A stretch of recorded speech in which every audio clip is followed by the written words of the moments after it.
જય હિન્દ વિદ્યાર્થી મિત્રો. પીસીએસ ઓનલાઈન એજ્યુકેશન ક્લાસીસમાં આપ સર્વ વિદ્યાર્થી મિત્રોનું હાર્દિક સ્વાગત છે. તો વિદ્યાર્થી મિત્રો, આપણે ધોરણ 10માં જેમાં વિષય સામાજિક વિજ્ઞાનમાં અભ્યાસ કરવાનો છે, જેમાં ચેપ્ટર નંબર 1માં ભારતનો વારસો, ભારતના વારસા વિશેનો આપણે અભ્યાસ કરવાનો છે. ભારતનો વારસો કોને કહેવામાં આવે છે, કોનો કોનો સમાવેશ થાય છે, તો તેના વિશેનો અભ્યાસ કરવાનો છે. તો ચાલો વિદ્યાર્થી મિત્રો જોઈએ કે ભારત પ્રાચીન સંસ્કૃતિ ધરાવતો દેશ છે. જ્યારે વિશ્વ લેવલની વાત કરીએ તો પ્રાચીન સમયથી જ ભારતની સંસ્કૃતિ ધરાવતો દેશ જોવા મળે છે. અને ભારતની આ પ્રાચીન સંસ્કૃતિ ક્યાંથી જોવા મળે છે, કઈ રીતે, કોના આધારે, કોના પુરાવા આધારે જોવા મળે, તો શું વિદ્યાર્થી મિત્રોને વાત કરેલી છે કે ભારતની પ્રાચીન સંસ્કૃતિ અથવા તો પ્રાચીન ગ્રંથ જે વિષ્ણુ પુરાણમાં ભારત વિશે કહેવામાં આવ્યું છે કે ઉત્તરે યત સમુદ્રમ હિમાદૃશ્યમ દક્ષિણમ વર્ષ તદ ભારત નામ ભારતી યત સતતિ હ. એટલે કે જે પ્રાચીન ગ્રંથ છે જેમાં વિષ્ણુ પુરાણ, એના શ્લોકમાં આ ભારત વિશેના વારસા વિશેની વાત કરવામાં આવી છે. પણ વિદ્યાર્થી મિત્રો, તે પહેલાં આપણે જૂનો અને પ્રાચીન ગ્રંથ હોય તો એમાં કુલ આપણે 4 વેદો છે. 4 વેદોમાંથી એક પ્રથમ નંબરનો વેદ જે ઋગ્વેદ, જે ઋગ્વેદ છે વિદ્યાર્થી મિત્રો, જે ઋગ્વેદ તે છે આપણો પ્રાચીન અથવા તો જૂનો ગ્રંથ. આ ઋગ્વેદ છે એ પ્રાચીન અને જૂનો ગ્રંથ કહેવામાં આવે છે. ભારતનો જ્યારે પ્રાચીન અને જૂનો ગ્રંથ હોય તો ઋગ્વેદ આવશે. ત્યાર પછીના વેદો આવશે જે કે યજુર્વેદ, સામવેદ, અથર્વવેદ. આમ કુલ 4 વેદો છે. અને આપણે પુરાણની વાત કરેલી છે કે ભારતનો જે પ્રાચીન ગ્રંથ છે એ વિષ્ણુ પુરાણ. આ વિષ્ણુ પુરાણને આધારે ભારતની ભારત દેશ વિશેની માહિતી મળે છે. તો એનો અર્થ અહીંયા આપેલો છે એનો કે આ શ્લોકનો અર્થ કે સમુદ્રની ઉત્તરે અને હિમાલયની દક્ષિણે આવેલા સ્થળનું નામ ભારત વર્ષ છે. શું કીધું કે સમુદ્રની ઉત્તરે અને હિમાલયની દક્ષિણે જે સ્થળ આવેલું છે તે સ્થળનું નામ શું છે? ભારત વર્ષ. જેના સંતાનો ભારતીય છે, જે એમાં વસવાટ કરે છે લોકો, અથવા તો જે પ્રાચીન સમયથી જે લોકો રહે છે તે સંતાનો છે એ ભારતીય છે તેમ કહેવામાં આવ્યું છે. ત્યાર પછી વિદ્યાર્થી શું વાત કરી ભારતના વારસા વિશે કે ભારતમાં શુભ કાર્ય પ્રારંભે લેવામાં સંકલ્પોમાં ભારત વર્ષ, ભરતખંડ, જંબુદ્વીપ, ત્યાર પછી આર્યાવર્ત વગેરે શબ્દોનો ઉપયોગ થાય છે. કે જ્યારે શુભ પ્રસંગ, શુભ કાર્યમાં શરૂઆતમાં, એટલે પ્રારંભ એટલે શરૂઆતમાં જે કાંઈ સંકલ્પો લેવાતા હતા ત્યારે ભારત વર્ષ, ભરતખંડ, જંબુદ્વીપ અને આર્યાવ્રત વગેરે શબ્દોનો ઉપયોગ થાય છે.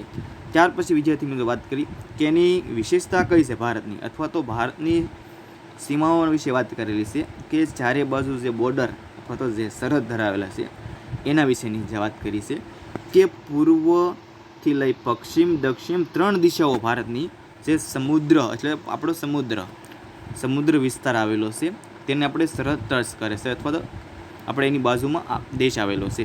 અને ઉત્તર દિશામાં હિમાલયની ગિરિમાળામાં એવી કુદરતી સીમા ધરાવતો દેશ. આ સીમા એટલે સરહદ. આ કુદરતી સીમા ધરાવતો દેશ છે, જેથી કરીને ભારત દેશની વિશેષતા કહેવાય. એટલે ભારત વર્ષ એવું નામ આપવામાં આવ્યું છે. ભારત વર્ષની ભવ્યતા તેવો પણ શબ્દ ઉલ્લેખ થઈ શકે કે ભારત વર્ષની ભવ્યતા પ્રાચીન સમયમાં કેમ કહેવાતી, આના આધારે કુદરતી સૌંદર્ય, કુદરતી પ્રકૃતિ જે આપણી વિશેષતા હતી ભારત દેશની. આપણા દેશની વાત કરીએ ત્યાર પછી આપણા દેશની સમૃદ્ધિથી એટલે કે સમુદ્રથી આકર્ષાઈને એટલે કે આપણા દેશની પ્રશંસા થવા લાગી અને વિદેશી પ્રજાઓના વ્યાપાર કરવા માટે તૈયાર થઈ અને સ્થાયી થઈ. એટલે સૌપ્રથમ વિદેશી લોકોમાં વાત ફેલાય કે ભારત ભાઈ પ્રકૃતિ દેશ અથવા તો કુદરતી સીમા સાથે ધરાવતો દેશ છે.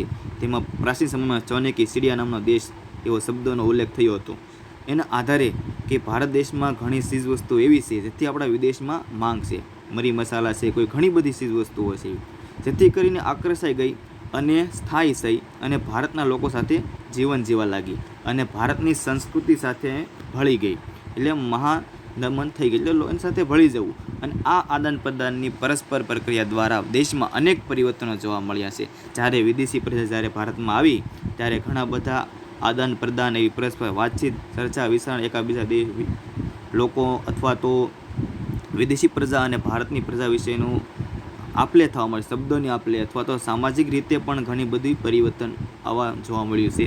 અને ઘણા બધા વિષયોમાં પણ પરિવર્તન જોવા મળ્યું છે. અને ઘણા ક્ષેત્રોમાં પણ પરિવર્તન આવ્યું, કે પછી સમુદ્રમાં જે દરિયાઈ ખેડૂત છે એના પણ ધીમે ધીમે પરિવર્તન આવ્યા, ઘણો સુધારો લાવ્યા. અને ખેતીમાં ક્ષેત્રમાં પણ ઘણો બધો સુધારો આવ્યો, નવી પદ્ધતિ અપનાવી લીધી ભારતના લોકોએ.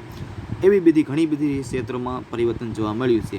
અને એ રીતે એક પેઢીમાંથી બીજી પેઢીમાં આપણા દેશમાં શું થયું, આપણા દેશમાં જે લોકો વસવાટ કરતા તેના વારસામાં અક્ષાંતરણ થયું અને તેમના સાથે સાતત્યપૂર્ણ વિકાસ થયો. એની સાથે તે વિકાસ થવાની પ્રક્રિયા શરૂ થઈ.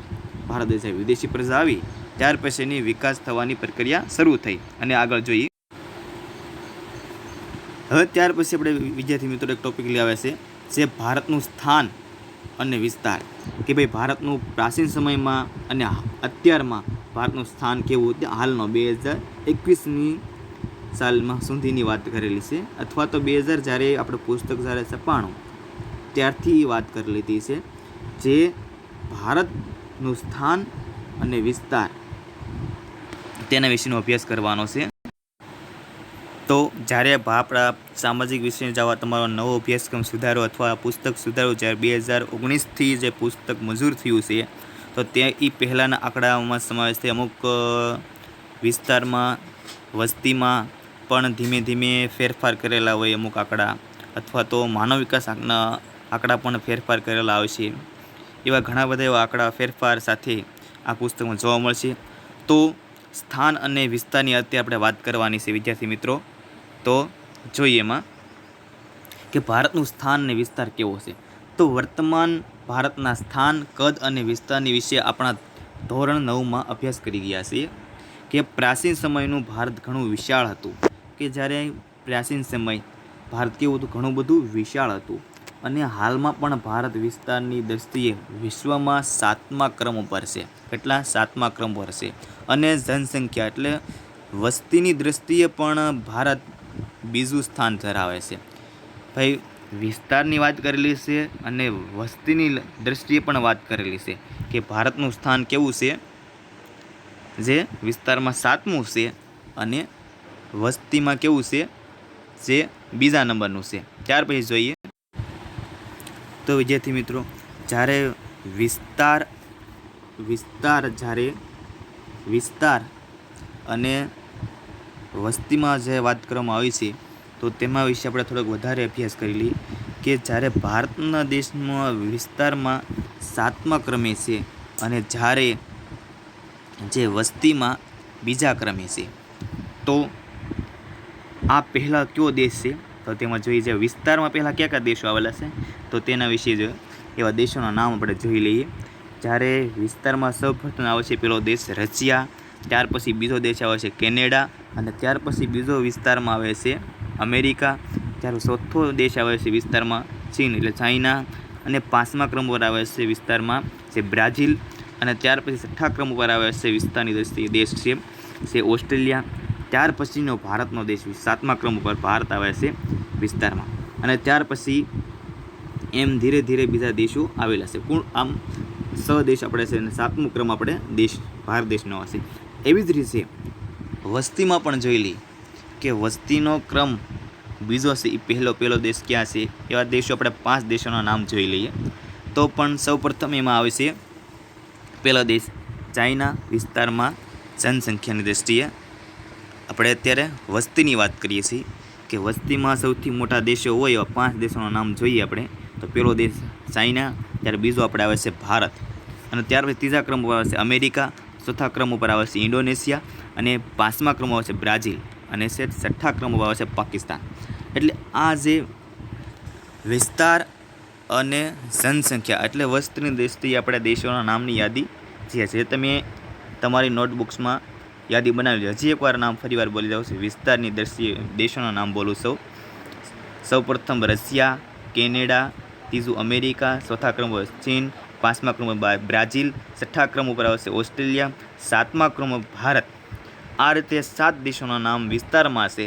ત્યાર પછીની વસ્તીની દ્રષ્ટિએ ભારત દેશ છે, એ સિવાયના દેશો કેટલા 5 થી 6 દેશોના નામ લેવાના છે. તો સૌપ્રથમ આવે છે આપણે ચાઇના, ત્યાર પછી આવે છે બીજા ક્રમ ઉપર ભારત, અને ત્રીજા ક્રમ પર આવશે અમેરિકા, અને ચોથા ક્રમ પર આવશે ઇન્ડોનેશિયા, અને પાંચમા ક્રમ પર આવશે બ્રાઝિલ, અને છઠ્ઠા ક્રમ પર પાકિસ્તાન. એટલે આ દેશો જે છે જે તમારા બુકમાં નોંધ કરી લેવા.